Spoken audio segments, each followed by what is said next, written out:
Won't you call me tonight? If you're in trouble and you need me tonight, just call.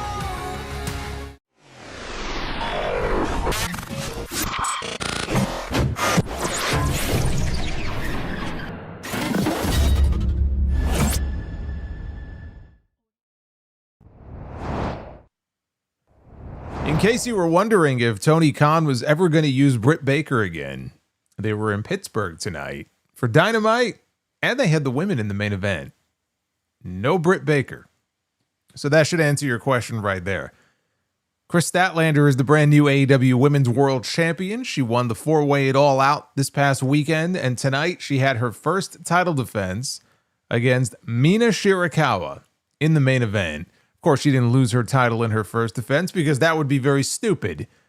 But it was about the angle that came after the match. Because Kris Statlander has been courted by the Death Riders now for many, many weeks.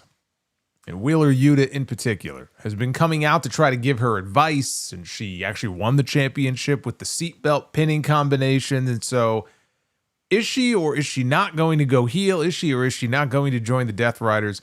We won't have to worry about dragging this out any longer because we got our answer at the end of the show tonight. We got our answer at the end of the show when she rejected the Death Riders. She said, "No, I will not join." This was her DDP on Nitro moment when DDP rejected the New World Order. If DDP had rejected the New World Order in front of 2,600 people, big difference there.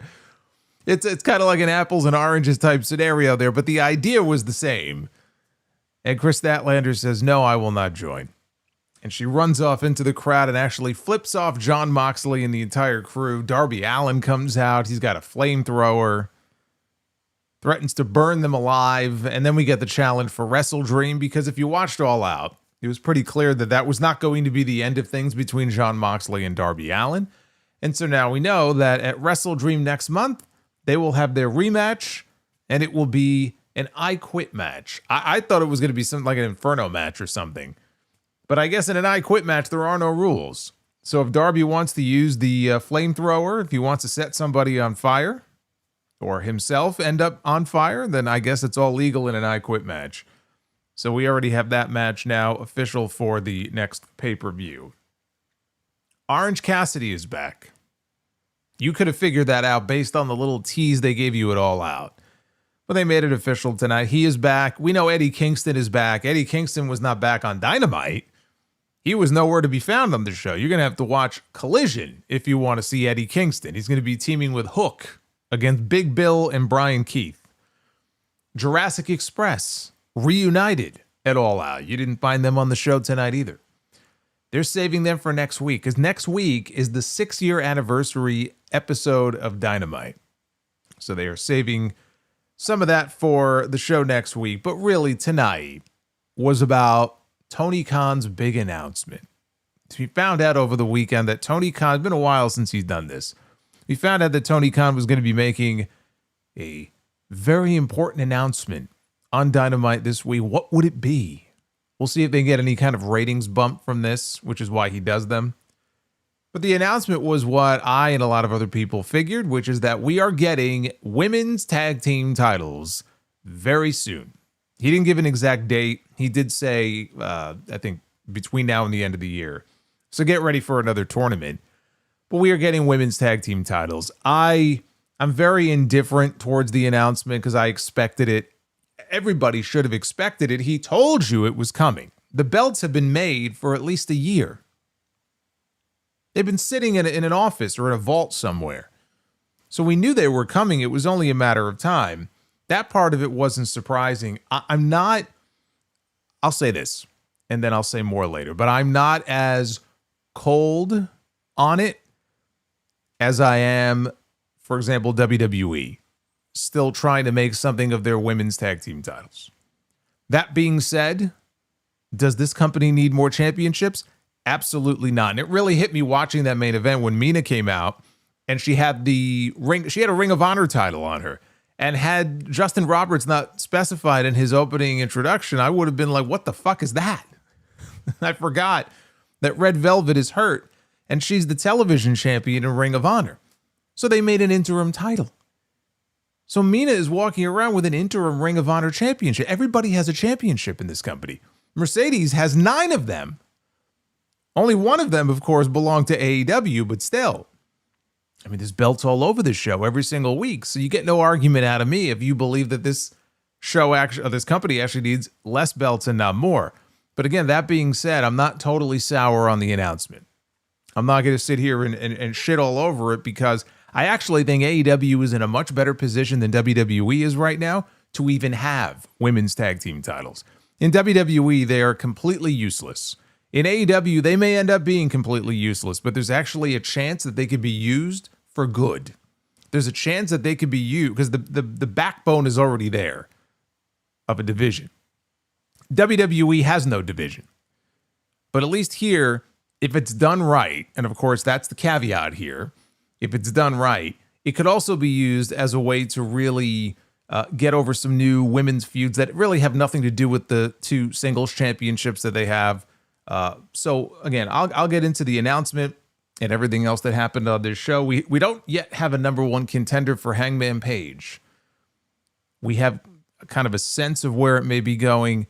Really hit me though. I don't get the sense that they have a really good plan for Hangman. MJF is probably going away for a little bit. We got a promo from him on the show tonight that was taped after his tables and tax match with Mark Briscoe. That certainly gave the indication he's going away for a little bit. We're not going to see him at Wrestle Dream and who knows about Full Gear. It just seems to me that until the time comes that he comes back and he's ready to cash in that contract that he has, I don't really get the feeling that Tony Khan has a lot of really great ideas on what to do with Hangman Page. We'll see. But this didn't inspire a lot of confidence in me tonight. On the whole, I thought that it was a solid show. I mean, I didn't think it was anything terribly exciting, to be honest with you, but it was solid enough. We'll get into everything that happened here. This is your AEW Dynamite review. It is Wednesday, September 24th, 2025. I am the Solomonster. Like and subscribe. Super chats are open. We got a brand new one, a brand new $15 one. And of course, channel memberships as well. And I got to give a shout out here to 5 gifted memberships. Is that Jamie? I believe it was. I believe it was Jamie. Jamie Hillier, thank you for the gifted memberships. You're awesome. Very much appreciated. And whoever got the recipients of the 5 gifted memberships, you could thank Jamie for that. D Solo says, why is Hangman having nothing matches? Hence why it certainly feels like there's not a whole lot of really great ideas for Hangman right now. We'll get into Hangman's match. He actually defended the championship on this show. But they opened with Brody King and Bandito defending their AEW tag team titles. Actually had a lot of championship matches on this show tonight. They defended the titles against the Gates of Agony with Ricochet at ringside doing commentary. Now, Ricochet said that they were due for a shot at the trios titles, but Katsuyori Shibata is not medically cleared after his loss to Daniel Garcia on the pre-show. See, I knew he lost to Daniel Garcia. I didn't waste my time with the pre-show because it's just not worth it. But they wrestled on the pre-show on Saturday, and there were some things that happened. There was a pile driver, curb stomp. So supposedly he's not medically cleared to travel. So they're going to have to put their aspirations of becoming trios champions aside. But in place of that, they were gifted a shot at the World Tag Team titles. Okay. So Bandito made his case for Brody to let him start. Toa Leona just swatted him away. Gates of Agony picked apart the Ring of Honor World Champion, I should point out. Speaking of belts, we got Ring of Honor belts all over these shows too. And we got the Ring of Honor World Champion being swatted away here by Toa Leona. And he got picked apart for a while until eventually he made the hot tag to Brody King. He lit up Bishop Khan and Leona with chops and jabs. King posted Toa Leona before mowing Bishop Khan down with a lariat for 2. Brody wanted a superplex. He got hung up, though, in a tree of woe, allowing Leona to hit a splash and a diving headbutt for a near fall. That took us into the commercial break. Returning from the break, King was in trouble. And Bandito got launched off the apron. And that brief delay allowed King to dodge some attacks. He looked for a tag, and then he realized that Bandito was not there, so he squashed Leona with a corner cannonball instead. Bandito recovered. He made the tag. He started dancing to play some mind games. I guess that was the idea here. Got to play mind games with your opponents. Khan, though, tried a blindside, but he got pressed over Bandito's head and slammed onto Toa Leona, who was down in the corner. Bandito wanted a 21-plex, not knowing that Bishop made the blind tag, so we got some locomotion corner splashes that led to an attempted double superplex. Brody returned, and we got a double electric chair. King and Leona, they brawled at ringside where King missed a crossbody against the barricade. Leona launched King over the timekeeper's table, and with Aubrey Edwards' attention diverted, Ricochet got in the ring, and he got a chair. And Ricochet tried to use the chair. Aubrey got back over, and she caught him, and she promptly ejected him from ringside. Bandito got an inside cradle for 2. Bishop Khan was up, though. He threw a wild lariat. Gates of Agony hit there, opened the gates finish, but King saved it. Leona got wiped out with a Brody tope, and Bandito hit the 21-plex at the same time on Bishop to get the pin and to retain the tag team titles. Solid opener. The right team won. The right team won. King and Bandito were just the better team than the Gates of Agony. Gates of Agony are not at their level. You could argue, why do the match in the first place if you were just going to beat them after they got that win over the Hurt Syndicate? And I agree, I would not have thrown them into this match, but it feels like the trios titles are probably coming to them soon. I don't know. I mean, with the Shibata thing, I don't know if there's a legitimate injury there. I mean, my sense is that it's all, storyline oriented. Otherwise, they could always run this back later on with a better story since this had none, but the better team won. And they should keep the belts on Brody and Bandito until you're ready to have them drop the titles to one of the top heel teams. And then I assume the eventual plan is to get the belts on Copeland and Christian. I do still think that is the long-term goal. Long-term could be 6 months. Long-term could be 4 months. Long-term could be 9 months. I don't know, but those belts are going to find their way around Copeland and Christian's waist at some point. Possibly with them beating FTR. FTR may yet get those belts. And they may drop those belts to Cope and Christian. Maybe it's the Young Bucks and not FTR. Whatever the case may be, this was the right move to make here. Gates of Agony, I mean, the way I look at it is this. Where were the Gates of Agony 6 months ago? Were they even on Collision? Maybe Collision. Probably toiling in Ring of Honor. Their stock is higher now than it was 6 months ago, right? There's still work to be done. But them being in this group with Ricochet, they're getting consistent television time now every Wednesday. Whereas 6 months ago, 9 months ago, I don't even think they were, it's like they weren't even allowed on the show. So, as long as they just stay the course with them and they don't give up on them, they're heading in the right direction. I'm not too worried about them. I do think that you can get the trios titles on them at some point. So this was fine for what it was. Backstage, we go to Alicia Atute. And she was with the conglomeration. Mark Briscoe yelled that he wanted Don Callis to bring his heavy hitters tonight because he was bringing his. Alicia asked who their partner would be. Because remember, they had this mystery partner. Not so mystery partner that they were teasing for this match here. And so she wanted to know who the partner would be. And Briscoe said the word of the day is mystery. It's a mystery why some of the things happen on the show the way they do. No matter how hard you try to appeal or how hard you squeeze, he woke up and asked himself, aren't you glad that there's so many conglomeration members to choose from? Briscoe said the future is so bright, I'll put on my shades to make my decision. And he pulled out they all pulled out shades and they put them on.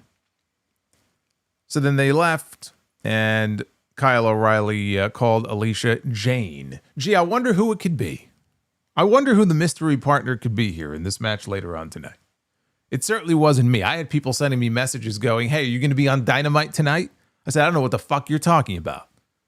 Buzz off. It wasn't me. Renee was backstage with the new AEW Women's Champion Kris Statlander. Quickly interrupted, though, by Harley Cameron, who was doing her very over-the-top intro here for Statlander. Renee asked about Statlander's association with the Death Riders. And... oh, my goodness. Poor Kairi. Poor Kairi. Was that Oz and Glorious? I think it was. Breaking in the new Kairi super chat. There he is. Thank you, Oz. Scare the shit out of me, why don't you? So Renee asked about her association with the Death Riders, and after a long pause, Statlander looked at her, saying that things can move pretty fast when you make decisions. That was the same line that Jon Moxley said after Daniel Garcia joined the Death Riders. So again, wanting you to believe.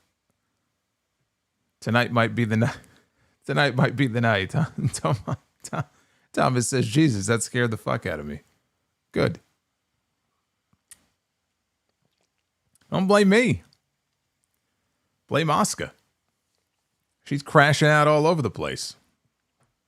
She's crashing out on Dynamite here. They had an open challenge. Yes, an open challenge for the AEW World Heavyweight Championship, with Hangman Adam Page defending against the Ring of Honor Pure Champion, Lee Moriarty. And I believe they pointed out on commentary that he is the longest reigning Pure Champion in Ring of Honor history. Do you care? Does that matter to you? It doesn't matter to me. But they were doing this because they were in his hometown. Britt Baker cannot get on the show. She's not allowed on the show. She's banned from the show, even though they were in Pittsburgh. But Lee Moriarty is from Pittsburgh, and so he got himself a World Heavyweight Championship match here on this show. So look, I get it. The idea is that Hangman wants to be a fighting champion, I guess. And it makes me think back. You know, I talk about Bret Hart a lot. And I think back to when Bret was the champion in the early days of Monday Night Raw. And he was a fighting champion. I remember him defending his title against Samu of the Head Shrinkers. And you would ask yourself, even as I did in my younger days, why is Bret Hart defending the world championship against Samu of the Head Shrinkers? I didn't really have a good answer for it, but I was a big Bret fan, so it didn't bother me. And then you look like later on, he had that classic television match against the 1-2-3 Kid for the championship, which is still talked about to this day. It's a great fucking match. We didn't get that here, but the idea of having a fighting world champion is not some new concept. If you want to use the gimmick to elevate someone, so be it. What I would say and what I would ask is that don't abuse it and don't make this a weekly thing. Yeah, where we're going to have the World Heavyweight Championship now defended in open challenges. We have enough open challenges as it is. We are having an open challenge on Saturday. Kyle Fletcher is defending the TNT Championship in an open challenge against Commander. In Commander's comeback match, he's been injured for a few months. You want to do open challenges with the TNT title, you want to do open challenges with the TBS title, be my guest. But if you're going to do them with the World Heavyweight Championship, they should be few and far between. I'm sure Pittsburgh was the tie-in here, wanting to get Moriarty a big match against the world champion on this show. Moriarty is not going anywhere on AEW television. You know, it's not like he's someone who's on the precipice, kind of like Kyle Fletcher. At All Out, he's one of those guys where he's right there on the precipice. He's not ready yet because they have other names. They have bigger names than him. This is not his time, but you could see one day his time may come. And he had a great match with Hangman on Saturday. Great. Don't make a habit out of this. Don't do open challenges with the top championship in the company on a regular basis. Every now and then, fine. But beyond that, it doesn't need to happen. Bryan Danielson put over Moriarty on commentary and how he's beaten technical masters like Nigel McGuinness and his favorite Blue Demon or Blue Panther. Did I say Blue Demon? Is it Blue Panther? Blue Panther, not Blue. Maybe he beat them both. Maybe he beat them in a handicap match. But he got the hometown crowd, I will say, to bite on some of these near falls. But this went as you would expect it to go. And some people are going to, be upset about how, Hangman, it took him 10 minutes or 9 minutes, whatever it was, to beat Lee Moriarty. Whatever. I mean, this was not going to be a squash. If it was going to be a squash match, then there was no point in even doing it. You really thought that they were going to send this guy out there in his hometown to get squashed by the babyface champion? I mean, come on. How long have you been watching wrestling for? It was as competitive as it needed to be without being overly competitive. They gave him some near falls and some hope spots, and in the end, Hangman didn't even need to use the buckshot. He didn't even need to break out the buckshot lariat to win. I didn't have any problem with that. But Moriarty countered a Deadeye into an octopus stretch, transitioned into the Border City stretch. Hangman rolled out. He tried a Deadeye again. This time, though, he swung for the fences during the counter to turn Moriarty inside out with a lariat. And then finally, he hit the Deadeye. And he got the pin. See? So he won with the Deadeye. I named the wrong blue luchador. Yes. Blue Demon is old school. That's what I said, man. That'd be very impressive. If he could beat Blue Demon out, you know what? I would be very impressed with Lee Moriarty. You want to get my attention? That would get my attention. Then you could put him in whatever open challenge title matches you want. Yeah, it's true, Temjin. Shout out to Temjin. He says, just like Sammy didn't use the haluva kick on SmackDown. He won with the Blue Thunder Bomb, I think. That's fine. I'd like to see more of this. You don't always have to win with that one finish when you have that signature setup move. So this lasted just under 10 minutes. It was competitive enough to make Moriarty look like he could hang. That's all they really needed to do. But you know what? The open challenge stuff, I don't know if this is going to be a consistent thing with Hangman on TV. But if it is, I would at least hope that they could use it to, going forward, if they're going to do it, use it to set up a challenger for the next pay-per-view.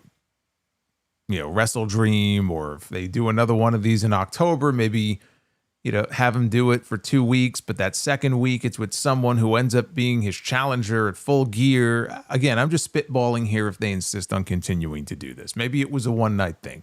It should be a one-night thing. But at least if they were going to use it to set up, an eventual challenger for him in a big pay-per-view match, then at least there's a reason for it.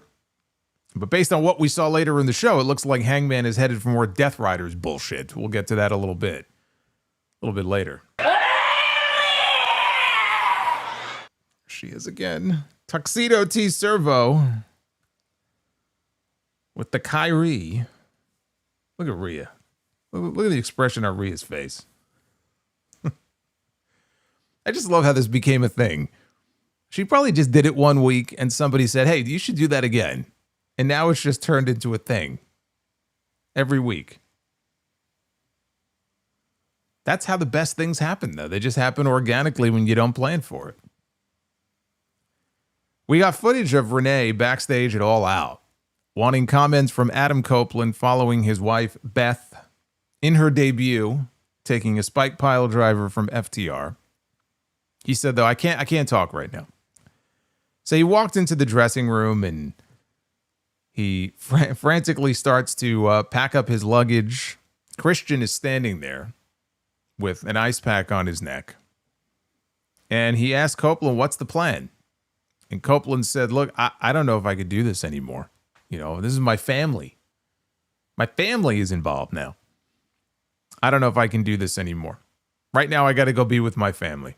And Cage told him, go take care of his family. And he said that he doesn't have a family anymore. Copeland said, no, you're wrong. That's not true. You do. And he extended his hand for a handshake. Christian shook his hand. Copeland left the arena to go tend to his wife. So it looks like Copeland is going away for a while. Everyone seems to be vanishing. MJF is going to go away for a little while. Copeland now is going to go away for a little while. Was it like the off season for them? Come back, see you in 3 months. So he's going away, which honestly is just as well. It'll give Christian now a chance to try to wrap up this stuff with the matriarchy, and he can have that match that he never had with Nick Wayne once Nick Wayne is medically cleared to come back, finish out his issues there. I also want to address something that I saw going around on social media. People are fantasy booking that Copeland is leaving AEW. They seem to be under the impression that his contract is up next month. And my understanding is that his contract is up in October of next year, not this year. But even if it was coming up soon, if you remember, Adam Copeland broke his leg at Double or Nothing last year, and he missed a lot of time. Okay, he's got a lot of injury time that Tony Khan could tack onto his deal. If Tony Khan even suspected that this man was going to leave and go right back to WWE to wrestle John Cena in his retirement match. So I know it makes for a nice fantasy scenario. Oh, what if Edge is coming back and he's going to wrestle John Cena on Saturday night's main event in December? No. His wife just debuted, and they shot this major angle with him and his wife, and his best friend still works there. You think he's leaving and running back to WWE to do one fucking match with John Cena, and then what? And then retire? I just love how people, that they let their imaginations run wild. Maybe they're trying to manifest something. I don't know. But let's put that shit to bed right now. Okay? It makes for a nice fantasy conversation. Maybe we'll try to do that and be the booker. If we even hit the goal tonight. We'll see. Maybe we can book John Cena and Edge and be the booker. That's the only place you're going to see it. Tony Schiavone was in the ring to welcome FTR.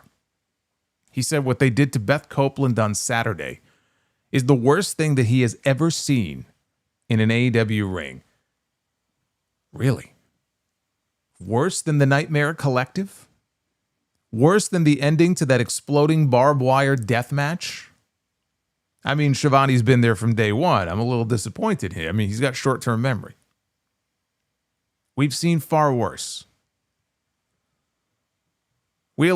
Cash Wheeler, not Wheeler Yuta. Fuck that guy. Cash Wheeler said that they deserve every bit of the booze that they're receiving because they were showering them with booze. We deserve it. We deserve it. Our actions at All Out have kept us up at night. That was never our intention. It was to end Copeland's career. That was their goal.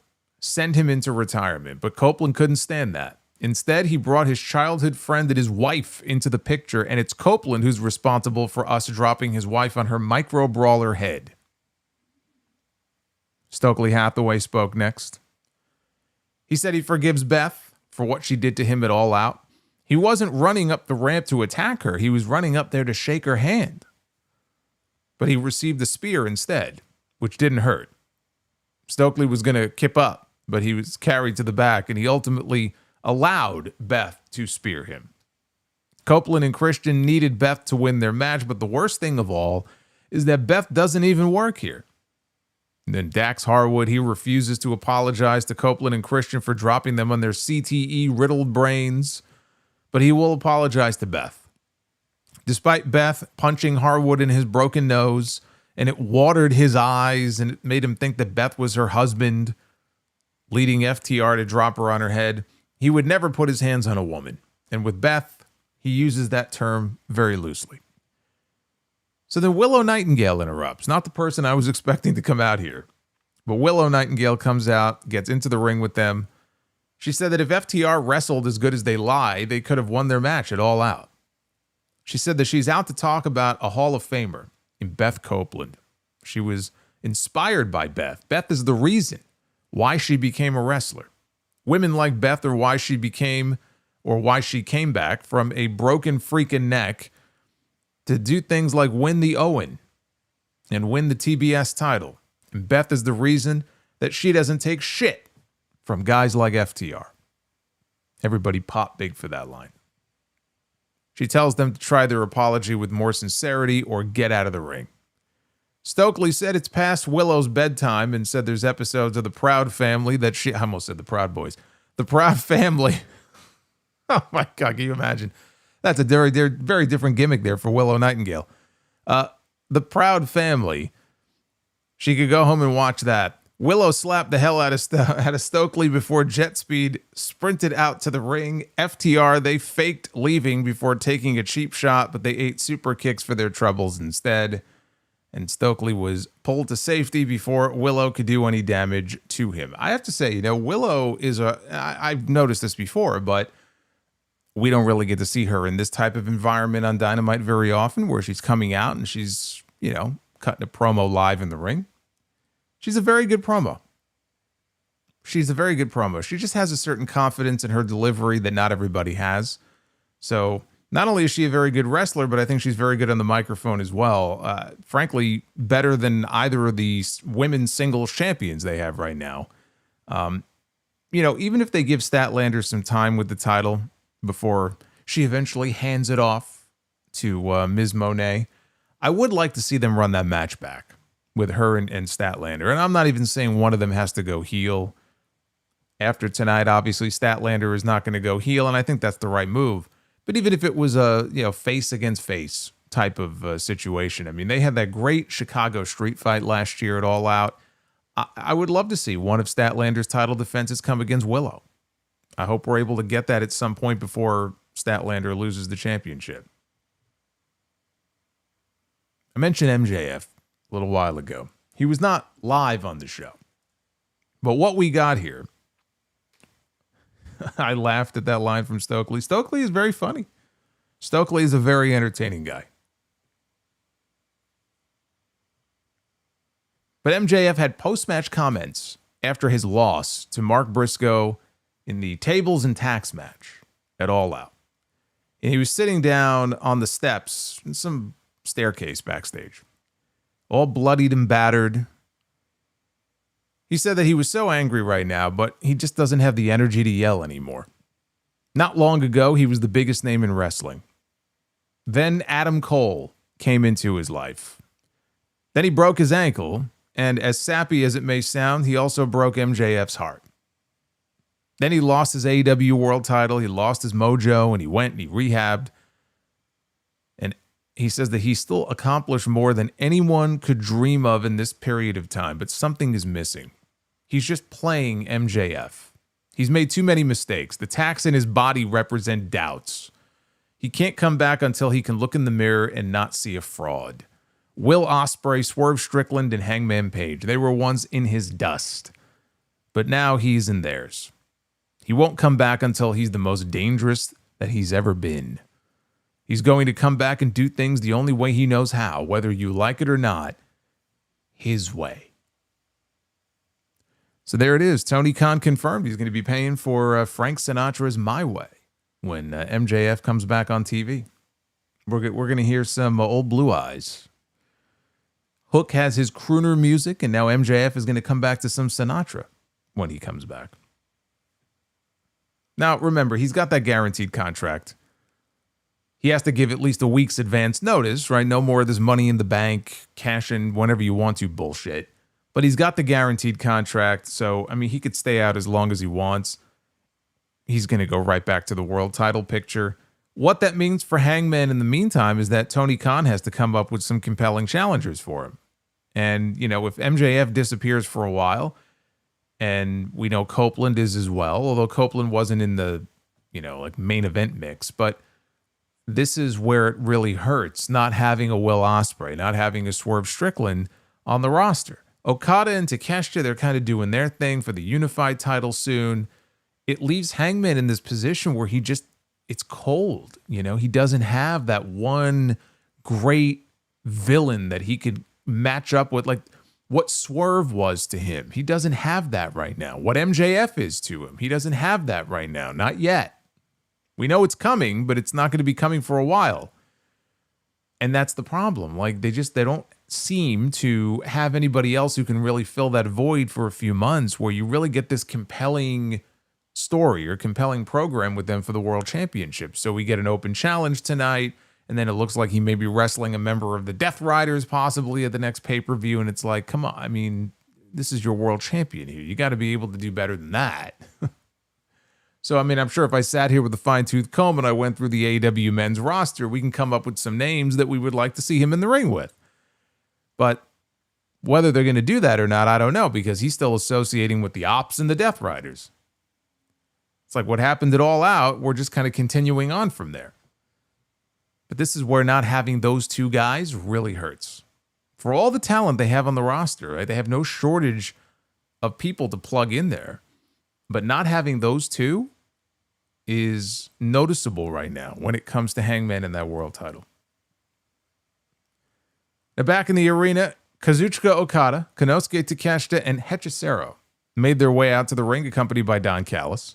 Rocky Romero and Lance Archer were there as well. Callis said that he was a world-class painter, along with leading the greatest faction in professional wrestling.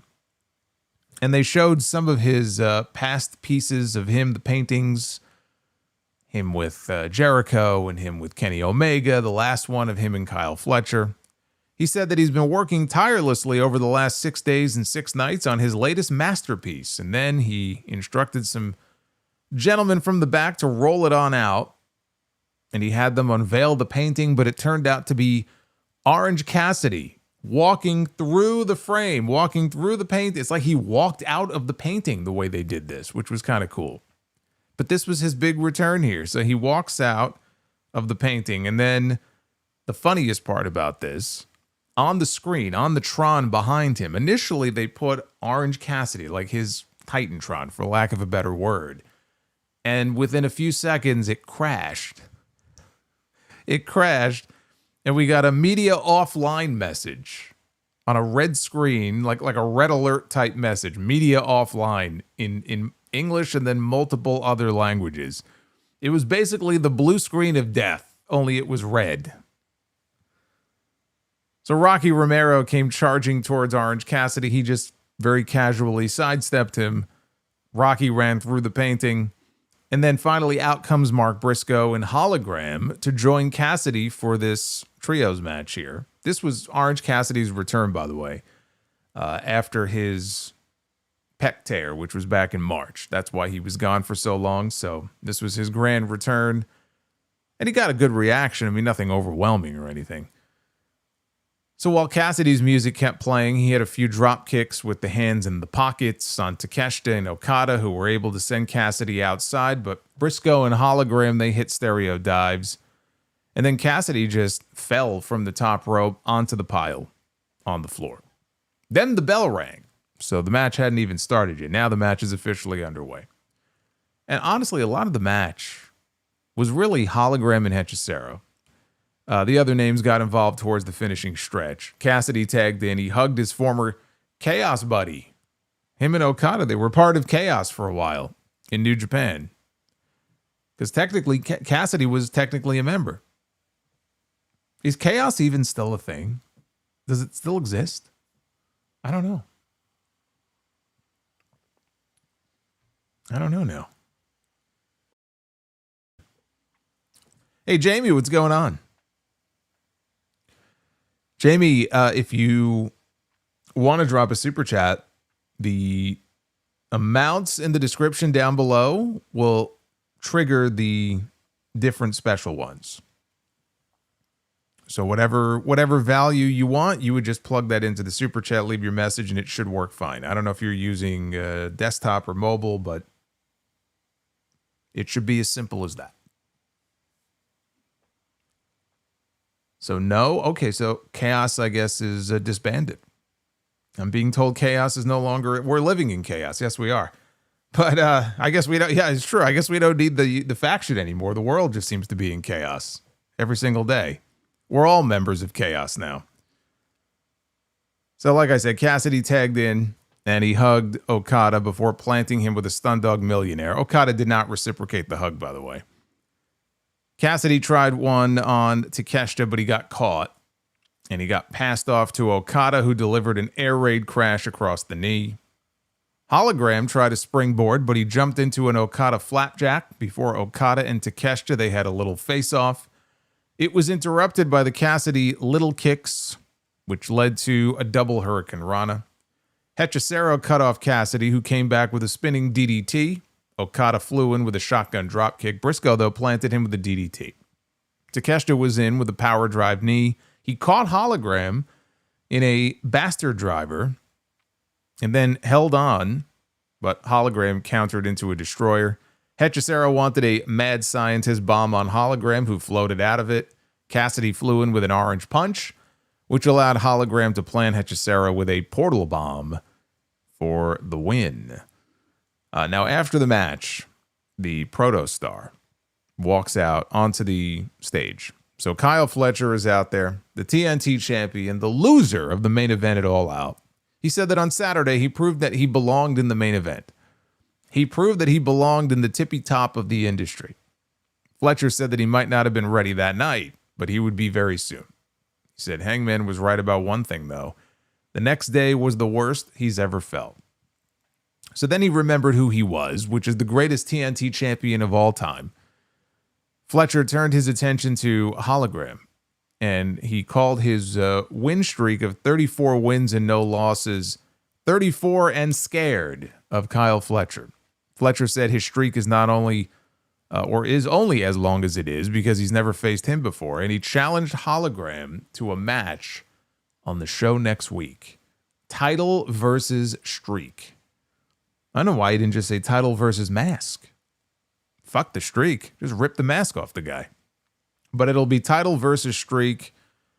He said when he ends his streak, Hologram will have to say his full name. That is, of course, if Kyle Fletcher can keep his championship, because as I mentioned before, he's got an open challenge on Collision this Saturday. We got open challenges all over the place. We got open challenges on SmackDown. We got open challenges on Dynamite. We got open challenges on Collision.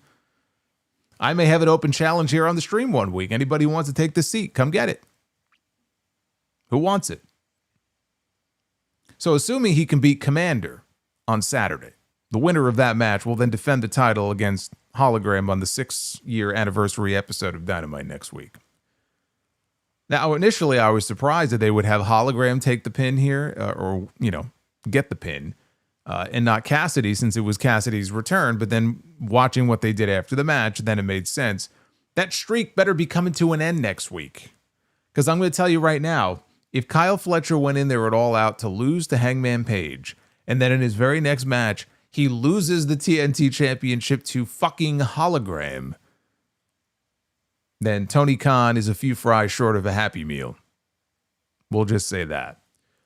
But no, I mean, what's going to happen here is we've been getting these little teaser videos, these little vignettes for this evil version of Hologram, right? We got this evil version of Hologram that they're calling Clon. C-L-O-N. And they aired another one tonight. It was very brief. But it's like an evil version of him, which is kind of an old lucha tradition, right? Pentagon, octagon. I mean, it's not like this is anything new. So I would imagine that we're going to get the debut of this clone. Is it called clone? Am I pronouncing it right? Or do we call it clone, but it's spelled C-L-O-N? Help me out here. I keep calling it Clon, but I'm like, what a dumb fucking name that is. Like, I'll just call him Clone. That's Spanish for the clon. What? Is it the clon? I don't know. I'm going to call him the clone. The clone is going to cost him the TNT title next week. And then Tony Khan can book his little Marvel fantasy here on the show and have Hologram against the clone. I feel like, because he's talked about how like he had this idea as a kid, right? That's where Hologram comes from. That when he was a child, right? Hologram was like his guy in his head. Like this, legit. Like this is him playing out his childhood fantasies here on the television show. So I don't know if maybe if the clone was also part of those childhood fantasies. I don't know. I mean, maybe he had a whole federation of people made up in his head, and now, they're going to start to just debut here and there on television. Okay, clon is Spanish for clone. I'm just saying, so it is pronounced that way. Okay, I just want to make Supposed to... no, okay, Temjin says it's supposed to be pronounced clone. El Clone? Clone, says Brandon. It's clone. Okay, fuck all of you. It's clone. We're going to see the clone next week. The clown. Maybe the clown will be there next week. Let's move on from this. I'm spending way too much time talking about fucking Hologram. Anyway, they'll probably build up Orange Cassidy soon as a challenger for the TNT title. We got a video package that was narrated by Jack Perry with footage that led into the reunion that we saw it all out of Jurassic Express. And everybody waving their arms and singing to Baltimore's Tarzan Boy. They were not on the show tonight, but this was to announce that they will be on the show next week. So Jurassic Express will be back on Dynamite on the 6-year anniversary episode of Dynamite next Wednesday. Yes, in his coloring book. In his coloring book, yes. El Hijo del Clone.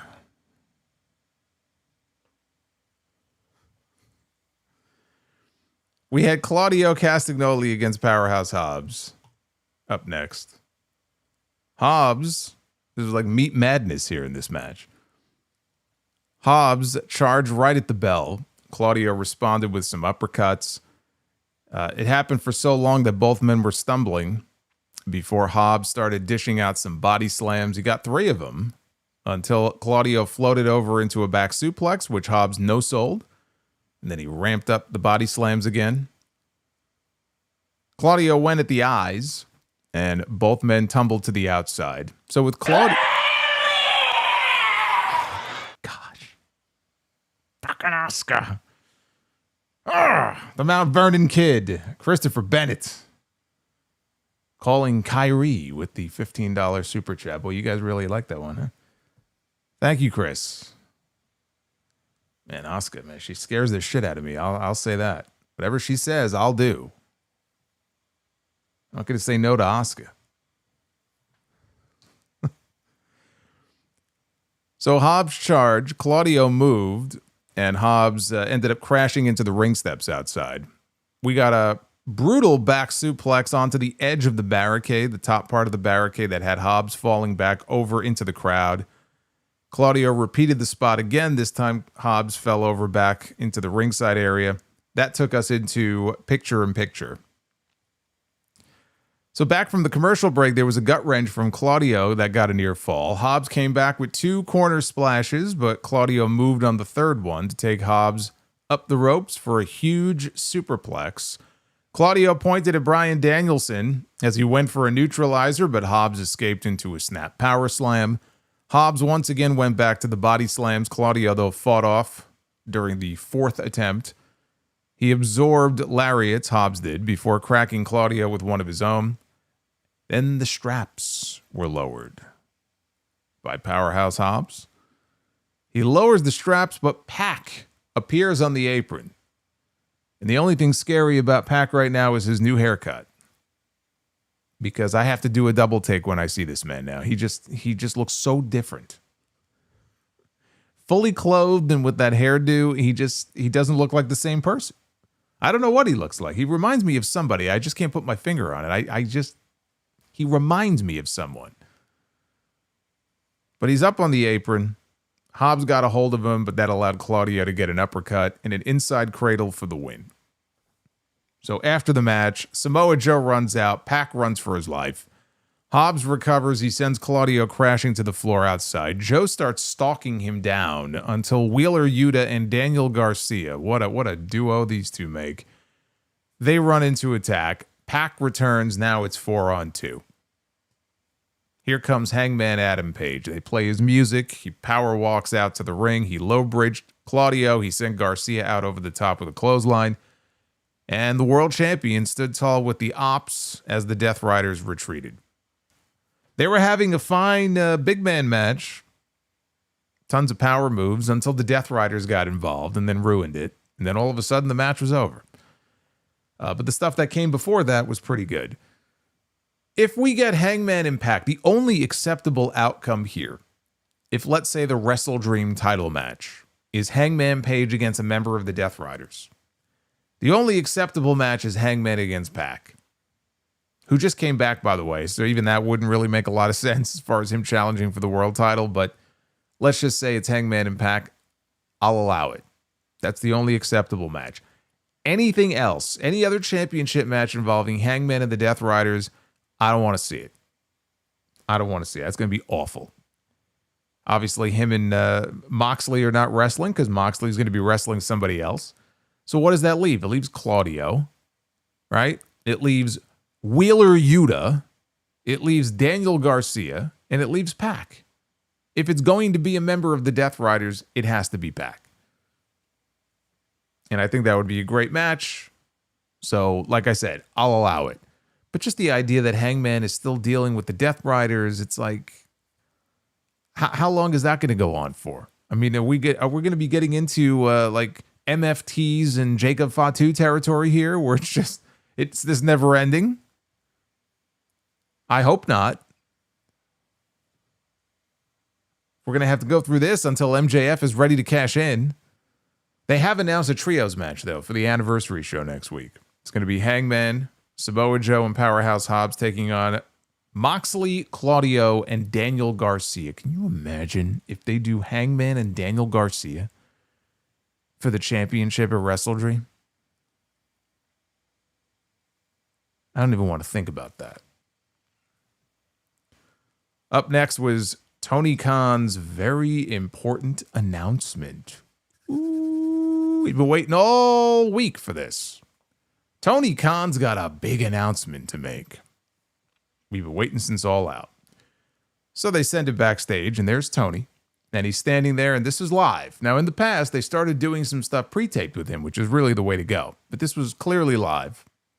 And he's standing there, and he's got his headset around his neck, and he's got his mic in his hand, and he's all happy, and he says that he believes that AEW is truly where the best wrestle. And he's very proud of how strong the AEW women's division has been here in 2025. This year, coming soon, again, no specific date yet, but coming soon, they are going to be crowning the inaugural AEW Women's World Tag Team Champions. And then he pitched it to Renee. They were tag teaming here. He pitched it to Renee live in the arena to actually do the unveiling of the titles. But before they cut to Renee, he gave this really cheesy, like, thumbs up. I think maybe it was one thumb. I don't remember, but he gave this really cheesy thumbs up. He was very happy about this. He's very enthusiastic, too much so. So they go out to the arena, and here we go. We're going to get the reveal of the new women's tag team titles. There they are. She pulled the tarp off to reveal a slightly smaller version of the men's tag team belts. And Renee said they look stunning. Stunning is not a word I would use to describe them. I might use stunning to describe Renee. I would not use stunning to describe these tag team belts. Although Mercedes just found herself 2 more belts to collect. Now look, I know the last thing that we needed in this company were more belts. But let's not pretend that we didn't know that this was coming for months. Tony Khan said in the past, months ago, the belts were already made. They were in a vault somewhere in his office. But there were lots of injuries. The women's division was just besieged by injuries. And otherwise, we would have probably had this announcement a lot sooner, but he had to put those plans on the back burner. They've gotten some women back recently. They got Mina back. They got Harley Cameron back. There was somebody else who was hurt also who recently came back. And so if they're not at full strength, they're pretty close right now. Although Thunder Rosa is out and Athena's banged up. But that was the reason why we didn't get women's tag team titles announced many months ago. So this was not a surprise. The reality is most of the women in AEW, and this is why it doesn't bother me so much. If you look at most of the women right now in AEW, most of them are already paired up. They have a friend, or they're part of a group. They're part of a trio. They're already partnered up. Like the hard work is already done as far as figuring out what teams you would even put in a tournament to compete for women's tag team titles. And that's the reason why I think the women's tag team titles in WWE are completely useless. Because for all the talk about the women's tag team division in WWE, there is no women's tag team division. It doesn't exist. They don't have enough real teams to comprise what I would consider to be a division. I mean, they are just useless for the most part. You can use them as a what, like they're doing now with Charlotte and Alexa, right? But Charlotte and Alexa and the story they're doing with the two of them, they don't really need the tag team titles, but they're using it to kind of further the friendship, right, on the air between the two of them. Maybe it'll lead somewhere down the road. But like, who are they defending the titles against right now? Nobody. The belts are fucking useless. But like here in AEW, and I jotted this down. Maybe I'm missing a couple. You guys let me know. This is the list right now of women's tag teams. Some of them involve women who are also competitive as singles. So keep that, but that's just an unavoidable problem. I mean, you're going to have that. But like here, Toni Storm and Mina Shirakawa. Now that Toni Storm is no longer the women's world champion, and even tonight on the show, Mina did a backstage interview and she was, I haven't been able to talk to Toni since she lost the title, but I fight for Toni. She's like Toni's best friend. So now that Toni is out of the world title picture for the time being, don't you think that you could see Toni Storm when she comes back going for the tag team titles and doing some stuff with Mina Shirakawa? Even just temporarily? Right? Toni and Mina are a pairing. Kris Statlander and Harley Cameron are running around together. At some point, you can get Statlander and Willow Nightingale together. I'm sure they're going to be tag team champions down the road at some point. You've got Megan Bayne and Penelope Ford. You've got Sky Blue and Julia Hart. You've got Anna Jay and Ty Mello. You've got Athena, who is banged up right now. That's the reason why we haven't seen her. So she hasn't necessarily been relegated back to Ring of Honor. She's banged up. So you've got Athena and you've got Billy Starks, right? They could be a team. I have a question. Does Deonna Purrazzo even work for this fucking company anymore? I think she does, but it's hard to tell. Assuming that Deonna Purrazzo does in fact still work for AEW, I thought that she was paired off still with Taya Valkyrie. So you can have Deonna Purrazzo and Taya Valkyrie. This may be the best news Deonna Purrazzo could have asked for. They may actually finally have a reason to use her on television. So you got her and Taya. You've got Mercedes, of course, who's going to want to go out and find a partner because she can sniff a new belt from fucking 50 miles away. You know she's going to want to go after those titles. She'll find a buddy and pair up with them. So I just named you like 6 or 7 different potential teams there. And that may not even be all of them. I wouldn't be surprised if at the end of all this feuding that Tekla and Queen Aminata have been doing, if they end up as a tag team. So at least in this situation, right? Because we know the belts are made. We know they're being introduced. There's nothing we can do about it. They're bringing in the women's tag team titles. At least they have actual tag teams. And maybe they can use those titles as a way to improve upon the stories, right, that they're doing right now and create new stories for a lot of those women, you know, many of whom are not a Toni Storm or a Kris Statlander or challenging for the Women's World Championship. You know, I'm trying to look at the potential positives of it. They have way too many titles in this company on television. They have way too many championships on the show. They have Ring of Honor titles and AEW titles and this title and that title. And WWE, frankly, is not much better. This is not just an AEW problem. So I agree. It just feels like there's so many fucking belts on these shows. It's ridiculous that it devalues the existing ones. But if you're going to introduce them, at least they actually have a division. I can't say that for WWE. They've had those tag team titles around now for what, 4 years? And they are as useless now as they have ever been. At least AEW already has a leg up on them. But now the question is, what does Tony do, right, with these titles once he introduces them? That's a completely different story. We may be sitting here in 6 months going, man, these belts are a waste of time. I hope not. I hope they can use them for good. Because they do have a lot of talent in this division. Now, they closed the show with Kris Statlander, who I just mentioned, making her first appearance as the new AEW Women's World Champion, her first defense here tonight. Defending against Mina Shirakawa, who also had a belt when she came out. This goes to the point that I was just talking about. She walks out there. She has a Ring of Honor belt. She is the interim Ring of Honor television champion because Red Velvet has been injured. Now, I looked it up. I was curious. When was the last time that Red Velvet wrestled a match? That will tell me how long she's been hurt. She has not wrestled since June. It is almost October. Why was it so important that you have to have an interim champion? You cannot take the title off of Red Velvet. Is she Kenny Omega? Is she Will Ospreay of the division there? Why is Red Velvet or the Ring of Honor Women's Television title so important? This woman's been out for months. She didn't stub her toe, obviously. Just take the championship from her. Strip her of the championship, crown a new champion. Why do we need an interim champion for this? It's so unnecessary. So Mina's out there, and if Justin Roberts didn't say anything, I would have looked at this and went, what the fuck? What is that? What belt is that? The Ring of Honor belts all look the same to me. So like I knew right away it was a Ring of Honor belt, but I'm like, what the fuck? When did she get a belt? Oh man.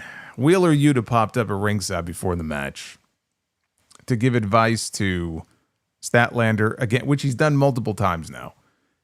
He was gone just as quickly. Bryan Danielson said that it was taking all of his strength not to go punch him in the face.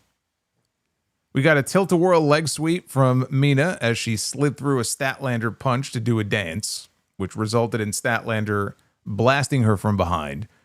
Mina fired off 10 corner punches, but again, she danced a little too much. And Statlander flew in with a shotgun dropkick. Mina sidestepped a corner charge. She wrenched the knee in the ropes before driving the knee from the apron to the floor. Statlander was sent repeatedly into the ring steps, and the champion, I guess I have to specify which champion I'm talking about. I'm talking about the world champion. She answered with a back suplex on the apron, and that took us into the final commercial break here of this show. Yes, this ain't the UFC. No, it is not. Ring of Honor is certainly not the UFC. You do not need interim champions for the Ring of Honor Women's Television title. Later on, both women traded finisher attempts. Glamorous Driver, Saturday Night Fever. They got cut off until Statlander hit her spinning Fisherman's Driver for a 2 count. Mina loaded up for a discus forearm and a roundhouse kick, but Statlander avoided the back fist. She tried an electric chair. Shirakawa escaped into the figure 4. Statlander fought to the ropes to get the break, as Mina went for a sling blade, but she ran into a thrust kick. We got discus forearms that decked Statlander, followed by the back fist. Mina went back for the figure 4. Statlander, though, punted her with an up kick, and then the seatbelt pitting combination was used yet again by Statlander to great success because she was able to pick up the win here, get the flash pin. So the story here really came after the match was already over. After the match, Yuta came back, and he was all hyped up for Statlander's win. Harley Cameron ran into the ring. She hugged Statlander. But you could feel something was off here because here comes Claudio, and here comes Pac, and here comes Daniel Garcia. They surround the ring, and now we hear Jon Moxley's music. I thought we were going to get through the show without this guy. But we hear the Death Rider music, and he is on his way through the crowd with Marina Shafir. So something is about to happen, right? They're about to end the show with an actual angle, which I think was good, right? There were some weeks where they'll just throw a match out there, and then the show just ends. At least here, right? The big post-all-out episode of Dynamite, at least they're shooting an angle, right? A reasonably big angle here at the end. So they come out to the ring, and they're all applauding Statlander. Moxley gets in the ring. Yuta hugs Statlander, and she reciprocated. And Yuta raises her hand, and Harley Cameron is backed into the corner. She's looking all scared, like she doesn't know what's about to happen here, what's going on.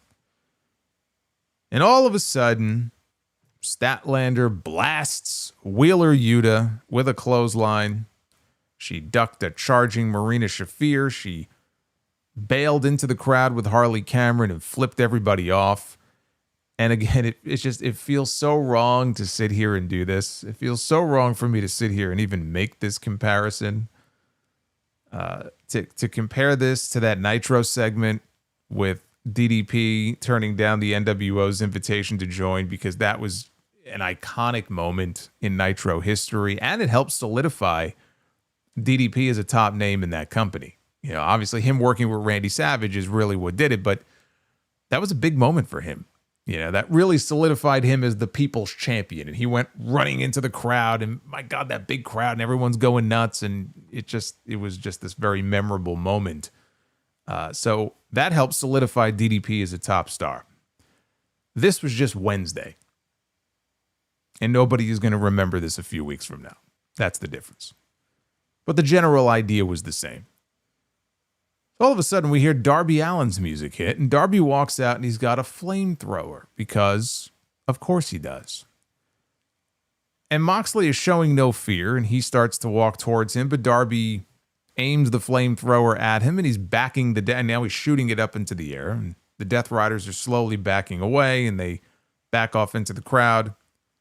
Darby gets the mic. He tells Moxley he's never going to quit. And he challenges Jon Moxley to an I Quit match at WrestleDream.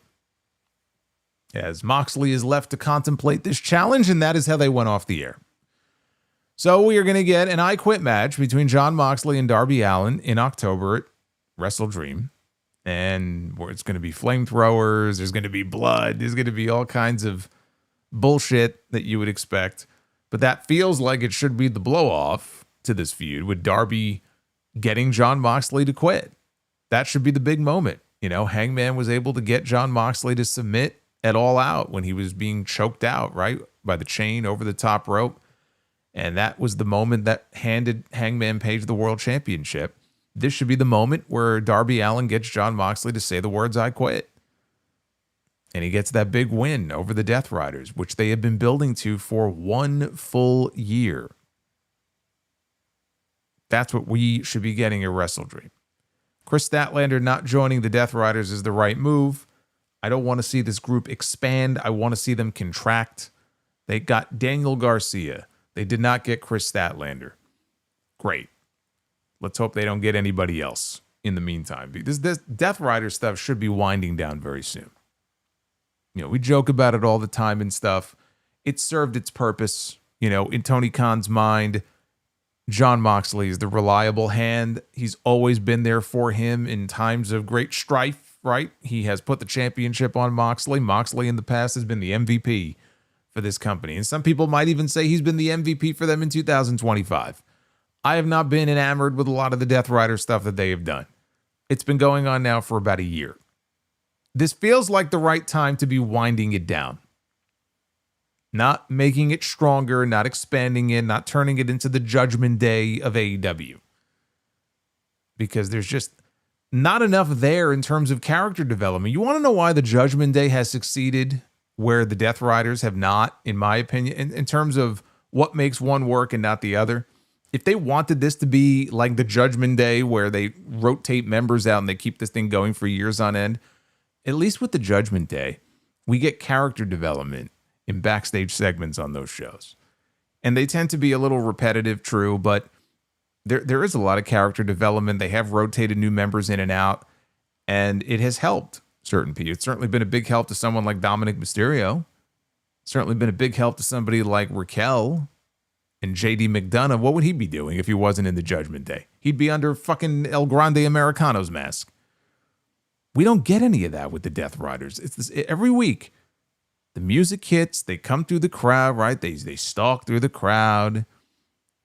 When we get a promo, and Jon Moxley is a very good promo.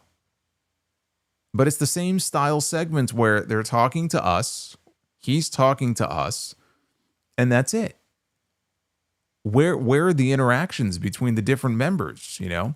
Why don't they tease some dissension between certain members? Drop little hints, you know, of something that might be coming down the road. Does Tony have this planned out far enough down the road? as far as where the cracks are going to begin to show. Maybe he doesn't. But we don't get enough of that with them. Maybe I would actually come to appreciate the Death Riders and find them interesting if we had some of that. Imagine Pac in some of these backstage segments where everybody is interacting and talking and Pac is just standing there like a fucking mute. And they're trying to get him to open up a little bit, you know? But we don't get any of that. So it's not interesting to me. I want it to be over with. That's one of the biggest problems I have with it. The 6-year anniversary episode of Dynamite coming out next week. Kyle Fletcher, hologram for the TNT Championship title versus Streak. Jurassic Express is going to be back on the show. Darby Allin and Kris Statlander will be tag team partners against Wheeler Yuta and Marina Shafir. And then Jon Moxley, Claudio, and Daniel Garcia take on Hangman Page, Samoa Joe, and Powerhouse Hobbs. That is your current lineup for the 6-year anniversary episode of Dynamite next Wednesday. What did you think of AEW Dynamite from Pittsburgh? 34.8% thumbs up, 22% thumbs in the middle, 43% thumbs down for this Dynamite show tonight. We are less than 50 likes away from the Be the Booker goal. Don't know if we're going to hit it, but we are less than 50 away. So if you haven't already done so, hit that thumbs up.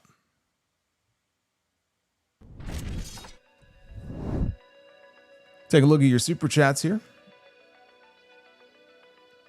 Thank you again for hanging out here on another Wednesday night.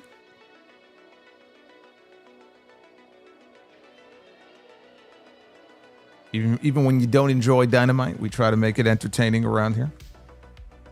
There were certainly some things to laugh at here on this show tonight. X hates AEW. X hates everything. That's why it's a complete cesspool. We got Death Scythe is starting us off here. What's going on, Death Scythe? He says, it's great that we're getting Cena versus Styles, but it's also funny how some people complain how this retirement tour is filled with guys Cena has already wrestled. And these are the same people who want John Cena to face AJ Styles, a guy that he has already wrestled. Yeah, because they want great matches. You know, Cena and Punk was a very good match. Wasn't as good as Cena and Cody at SummerSlam, which is also a repeat of a match from earlier this year of a person he already wrestled. So I think people are willing to let it slide just because it is a match, I think, coming into this tour that people were hoping to see. Not knowing it was going to come when he only had like 3 matches left. I can't wait. I'm very happy it's happening.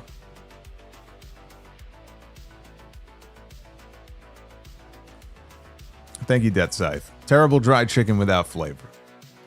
A blue Rhea Ripley, by far, is one of the best happy accidents that she has received. I would turn all that blue mist into war paint. It says one of these days a female WWE wrestler will kiss Asuka to get the mist out of her mouth and spit it right. What the fuck? That's the they did that spot actually with Nakamura and the Great Muta. He sucked the mist out of his mouth and spat it back at him. It's already been done.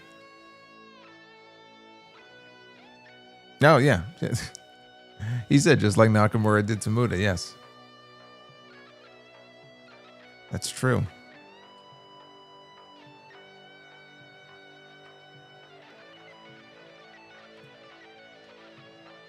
He also says, if he was in charge of Cena's retirement tour, I would love to borrow Darby Allin's production team for cinematic video packages.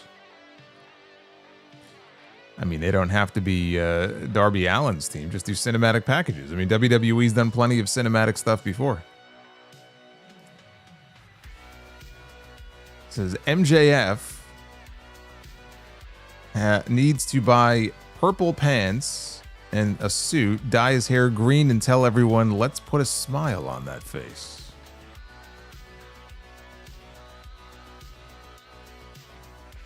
Claudio's and Powerhouse Hobbs' entrances tonight.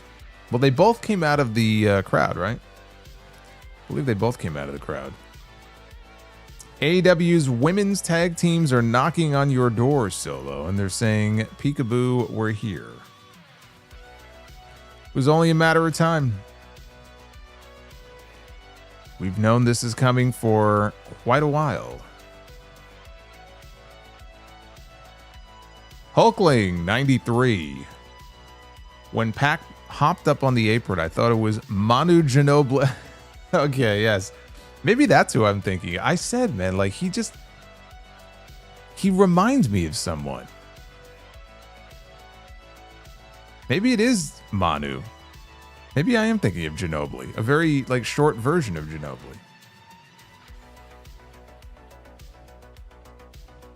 Also, Statlander's moment felt like an homage to the DDP NWO moment. Well, whether it was intended that way or not, that's exactly what it was.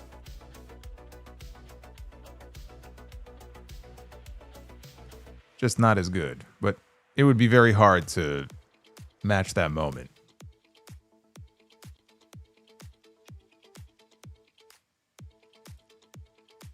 Leopoldo, yes. Oz and Glorious is telling you that. Hit that like button, you filthy animals. Yeah, we have about 21 more to go. If we are to do Be the Booker tonight. Fox is with us. What's going on, Fox? Fox says, oh, you got me, brother. Oh, you got me, brother. Ah, you got me. You got me all right with that $20 super chat. Thank you, Fox.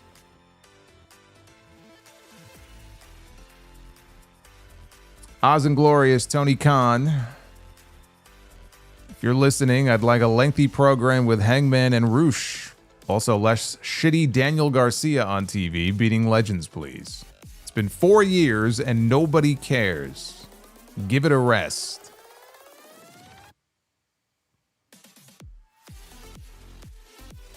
Tuxedo T Surfo says, Kyrie. Actually, Oz was the one to break it in. And then Tuxedo T Servo says, I think we'll have an encore. Thank you, guys. Thank you, gentlemen. We got Duff's Vids with us tonight. Always good to hear from Duff's. By the power of Valhalla, it's vintage coal tar. Everyone bow down. Coal Tar is with us. You are required to bring at least one sacrifice for Coal Tar. So it could be anything. It could be your firstborn child. It could be your dog. It could be anything. But you must sacrifice it to Coal Tar. Those are the rules. Duff's Viz says, I bought a pen that I can use to write underwater. It's cool. I can write other words also.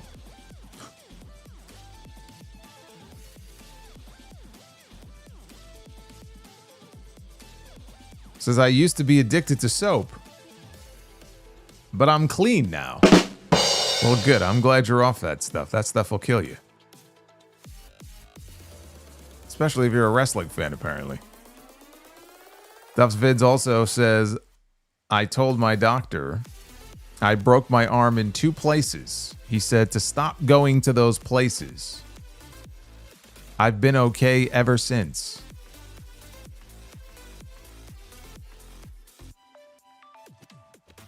Oz and Glorious, birthday tomorrow. Says LFG 82 Libras, hit that like button. Well, everybody wish Oz and Glorious a very happy birthday. He says tomorrow, but it's now after midnight, so I assume now it's your birthday. And then my birthday hat with me right now, but happy birthday, brother. I hope it's a great one. Duff's Vid says, what kind of building weighs the least? A lighthouse. Naturally. Of course. See, that makes sense.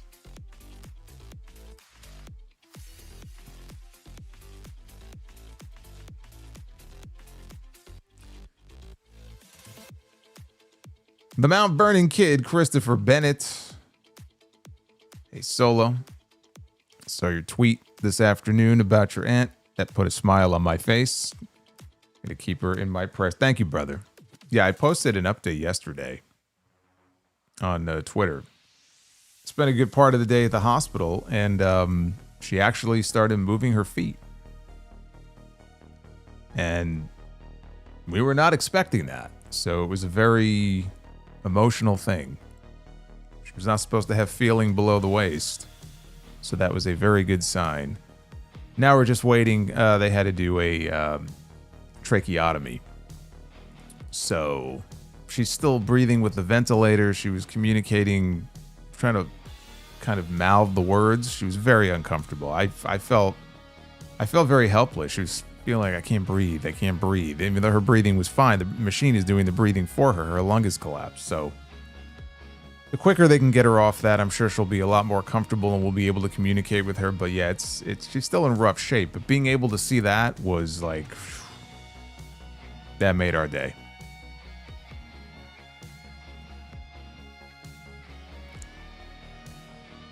Duff's Vid says, what kind of pants do Mario and Luigi wear? Demon. See, that one I don't get. What am I missing here? Demon. We got more. What was your favorite match last Saturday? Honestly, it's between Io and Stephanie or the Unified Title 3-Way. I think I would probably go with Okada, Takeshita, and Mascara Dorada. I think that might have been it. I thought that 3-Way was fantastic.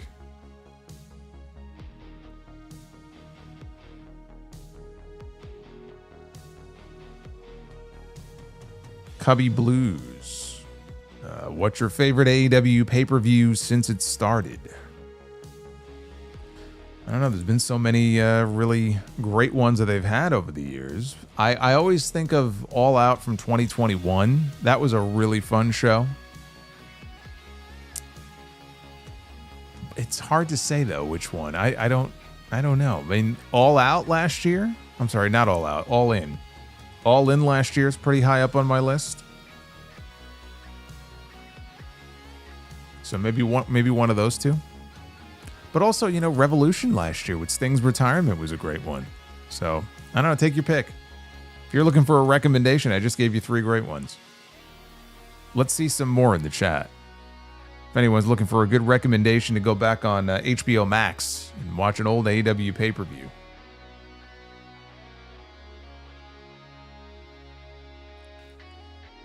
Kris with a 15. Not gonna lie, Solo, but all this talk about wrestlers from Pittsburgh, and they didn't mention Kurt at first, was getting me a little heated until later on they started mentioning Kurt Angle.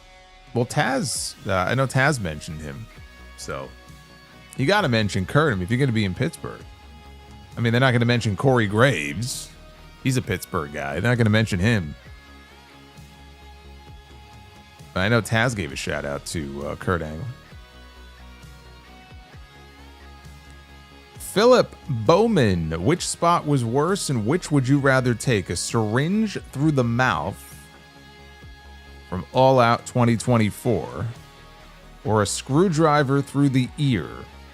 Hell in a Cell 2018. How about neither? I would never agree to either of those spots. As far as which one was worse, anything with needles is worse. So the syringe was worse. Syringe in the mouth. So that one was worse. I am not taking either one of them. And anybody who tells me I have to, my answer to them, if some promoter came over and told me I had to do that, would be, fuck you, I don't work for you anymore. And that would be the end of that. Dried Chicken says, belts. Says, fuck it, I'll take my chances with AEW title belts. Bloated roster, I'll give them the benefit of the doubt. Let's reload this here and get some of the new ones here on this list. Here we go. There's Death Scythe with that vintage coal tar. It feels like the match to do at WrestleMania 42 is Punk and Cody, considering both men got injured within 2 months of their WWE returns, and they both won the Match of the Year Slammy Award for their individual matches against Roman and Drew, but everything else is in the way. Everything else is in the way right now, but they could always pivot in a different direction. I'll tell you what, as time has gone on here, and the issue clearly between them is still not over, I actually don't want to see Punk and Rollins.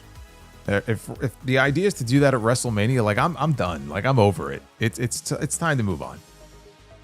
I know this is a Triple H thing. He spends so much fucking time, and we're not just talking about like, oh, long-term booking. Yeah, long-term stories are great, but like he has this tendency to it just goes on forever, and it just gets fucking boring. It's time to move on to something else. I'm with you. Like the idea of Cody and Punk is a lot more interesting to me than doing another Punk and Seth match, because they've been feuding for 2 years now. I mean, when does it end? They made it a little bit more interesting by throwing the wives in there, so we got a mixed tag match at WrestlePalooza, but it's like they're going to circle back around to this, and I'm just at the point now where I just don't give a shit anymore. It's like, can we be done with this, please, and move on to something different for both these guys? Just end this.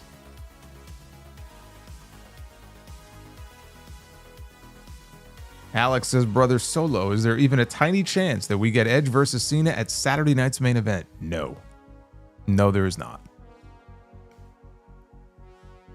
I hope you're having a good night, though, Alex. Sorry to burst your bubble, but the answer is no. And Deathside says, if Rhea Ripley was covered in green mist, she would have looked like the smoking hot version of Gruntilda from Banjo-Kazooie.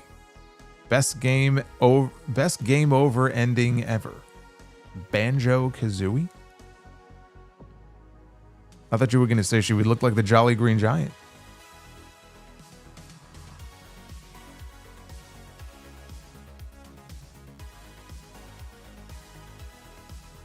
Denim. Oh, okay. Like the soundtrack for the Mario game. Denim. Okay. Is that, I didn't know how people spelled it out that way. Denim. I'm thinking of something completely different. You should have just said that. See, now I understand. She-Hulk. Yeah, she would have looked like She-Hulk. She'd make a great She-Hulk. Kicking everybody's asses. Don't make her mad.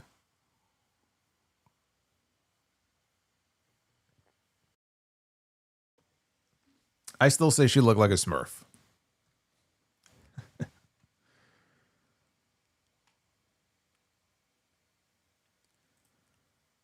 Oh, man. All right, let's see here.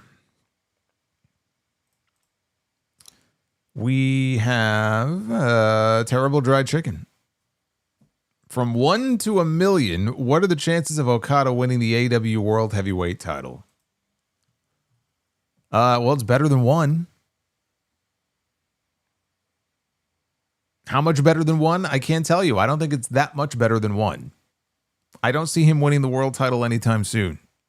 I don't see him winning the world title in 2026. Maybe 2027. Moore says, thought you were going to hang Fletcher, but I agree. Hang Fletcher? For what?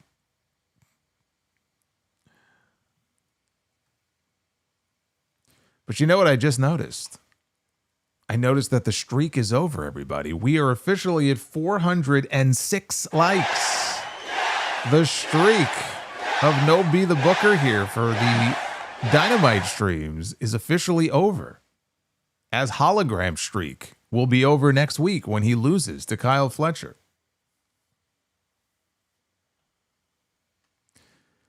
And that means that we are going to be doing Be the Booker here in a moment.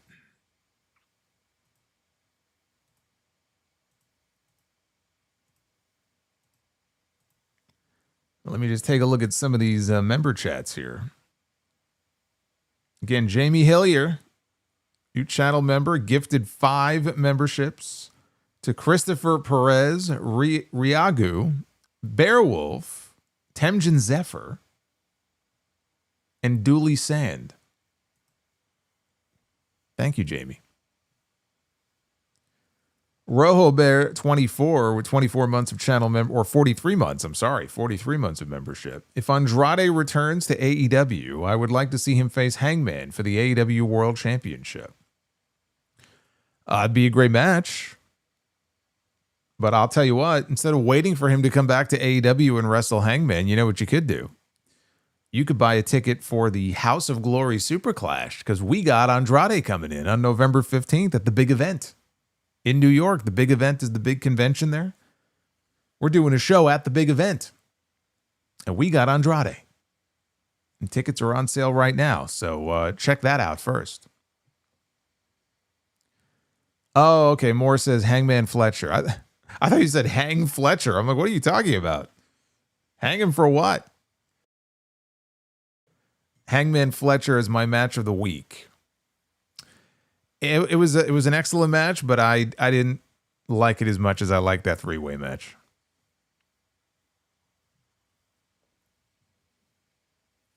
Steven Chappa, 53 months of membership. Thank you for getting me through my night runs, Solo. A hot and gross, humid South Texas night is easier with the best pod man in the business. Well, hey, any way I can help out, I'm here to serve. It's actually, it got really hot and muggy here in New York the last couple of days. And then tomorrow it's going to rain like a bitch. And then it's going to cool off a little bit. But all of a sudden, you know, we were kind of going down, down, down. And then today it was like 82. And muggy and humid. Ugh. I had some dark chocolate covered almonds downstairs. And they're just like, they're all melded together now. It's like I wouldn't have bought them if I knew that was going to happen.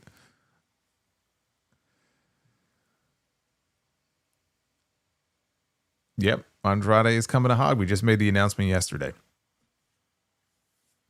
So stay tuned for details on who he'll be wrestling. But yeah, the only other appearance that he's been announced for is for the Crash in Mexico. So we're the first announcement of him domestically, getting back there on the indie scene.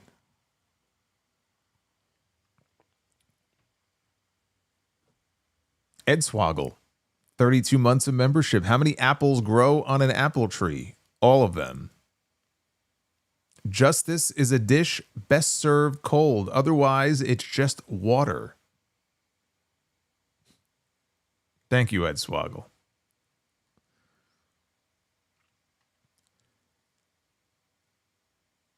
Yeah, dark chocolate covered almonds are the best. I can't have the milk chocolate ones, but the dark chocolate ones, especially the ones from Fairway, those are the best. All right, so here's some words I haven't said in a few weeks. It's time to be the booker. Ladies and gentlemen, it is now time to be the booker. Be the booker. Oscar is visiting New York City in November. Any place recommendations? I don't have as many as you may think for November. I mean, maybe for the summer I would. So I'm sure people in the chat can help out. I mean, I tell people all the time, especially if you've not been to New York before, Central Park is huge, but Central Park is beautiful. I would definitely go walking through Central Park. You won't even be able to walk through all of it. There's the High Line, which is really it's like an elevated park, really, but it stretches over, I want to say 1.5 miles, maybe, right in the middle of the city. And they have, as you're walking along, they have different, restaurants and things going on, but it's called the High Line. I would walk the High Line. If I think of anything else, I'll let you know. But let's do this. We got Tag Team Be the Booker coming up first. So let's do that. Oh, it's her. We got the Body Donnas. It's Skip and Zip. And then we have Ms. DUI here in the middle. Haven't heard her name mentioned lately. Good, that's the way it should be. I like it to stay that way.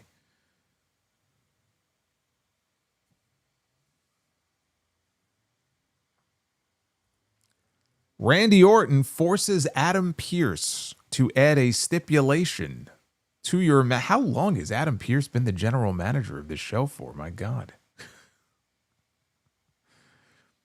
All right, well, we have to add, we haven't even picked the other tag team yet. We have to pick a stipulation now for this match.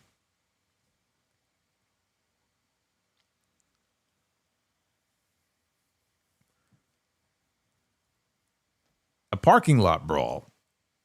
The Body Donnas are going to be in a parking lot brawl. Oh my God, Sunny in the parking lot? That's very dangerous. Keep your eye on her. She goes anywhere near any of these cars, tackle her to the ground immediately. It's the last place that Tammy needs to be, is a fucking parking lot.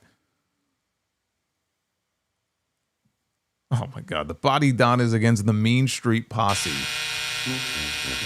A parking lot brawl.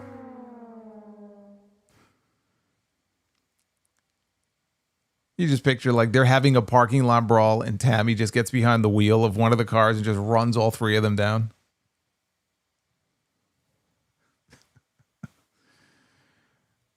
Poor Mean Street Posse. They never stood a chance. This is a ding. You got a ding in your head. I'm not giving that the ding. All right, women's Be the Booker.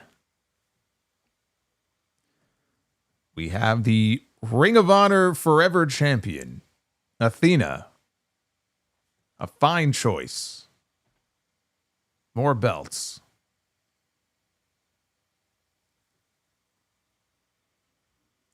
Athena against Alexa Bliss. And two women that have held many championships in their day. Actually, two women who have championships right now as we speak. And they're about the same size, too. It's actually a pretty even match. All right, our main event, our one and only main event tonight. We got to make it a good one.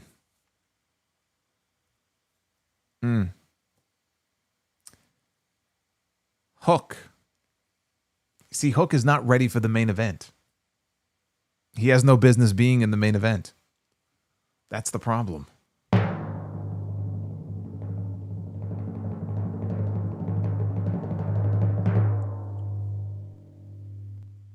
Rey Mysterio Jr. against Hook in the main event. I actually think Rey is a good person for Hook to be working with, but I just can't. I can't bell that for the main event.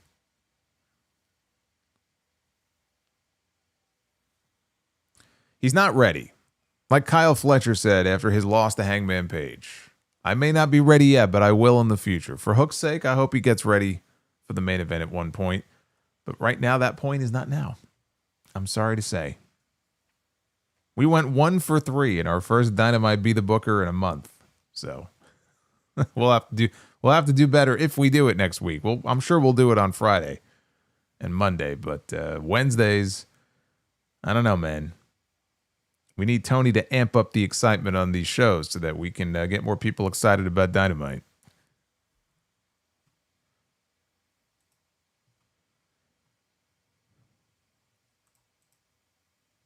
All right, let's take a look at these final super chats here.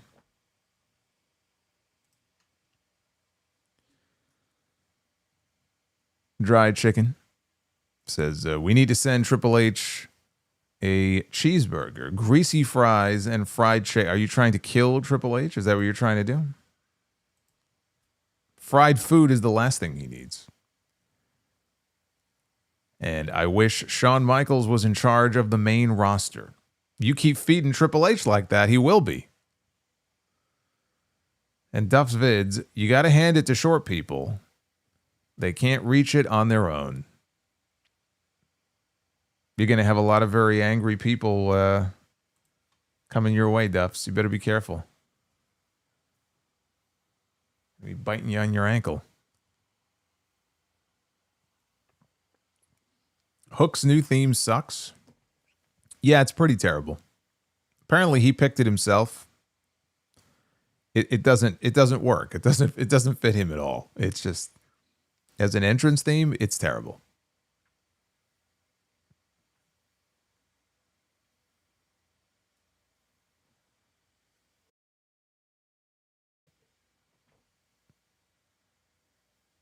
Dominic is ready.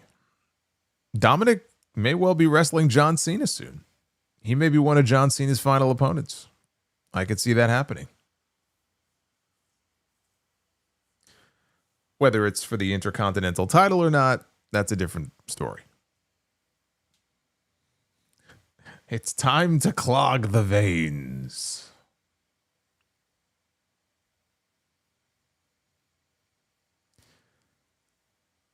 Probably the worst theme I've ever heard, says Beowulf. You mean it's worse than Rob Conway's old theme? Of all the terrible themes we could think of, I don't know if I'm prepared to say that Hook's theme is the worst of them all.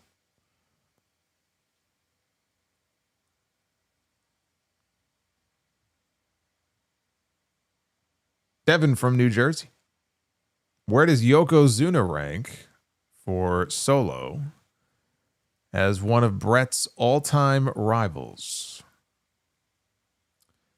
Not in my top 3. He's probably somewhere in the middle.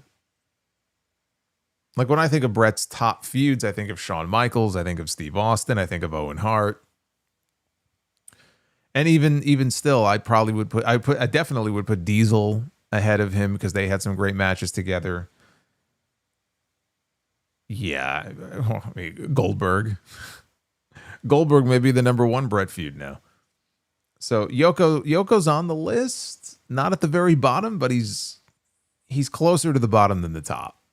I don't consider him to be one of Brett's all-time great rivals. They got 2 WrestleMania main events together, but I can't call him one of Brett's all-time great rivals.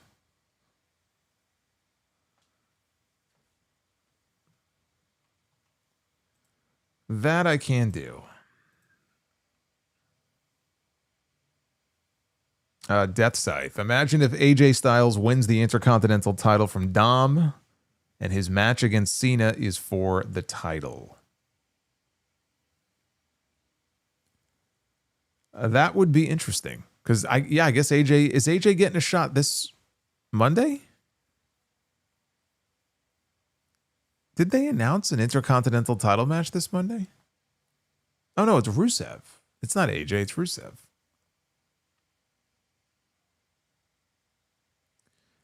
Duff's Vids, last one. What did the deer say when he left the gay bar? I can't believe I blew $50 in there. Man, he gets around, huh? You left on a high note, Duffs. And Terrible Dried Chicken, imagine Def Rebel purposely changing Brock Lesnar's theme song. Those guys will have to keep their doors locked. Now, I think Brock is safe. I don't think anybody's... I mean, what would that sound like? What would that sound like? Like the beginning of his theme? Beast. Like the beginning of his theme would sound like Beast. Beast. Oh, man. Thank you, Dried Chicken. I appreciate it. Oh, fuck. Forgot that was on. Thank you, Dried Chicken. That's probably how it would start, though. Beast. Fucking Def Rebel. All right, the next time I'm live with you here on this channel will be Friday night. We got to talk about SmackDown coming up. We got a triple threat match for the Women's Championship. Tiffany Stratton, Nia Jax, and Jade Cargill. So that's on Friday.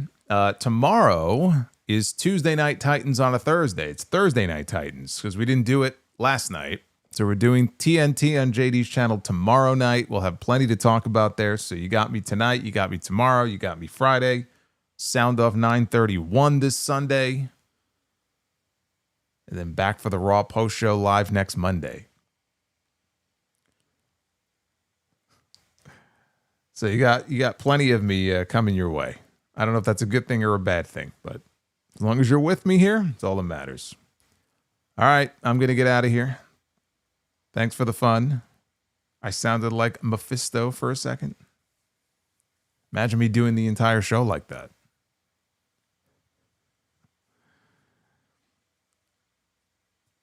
Def Rebel is one person. I think Def Rebel is two people, actually.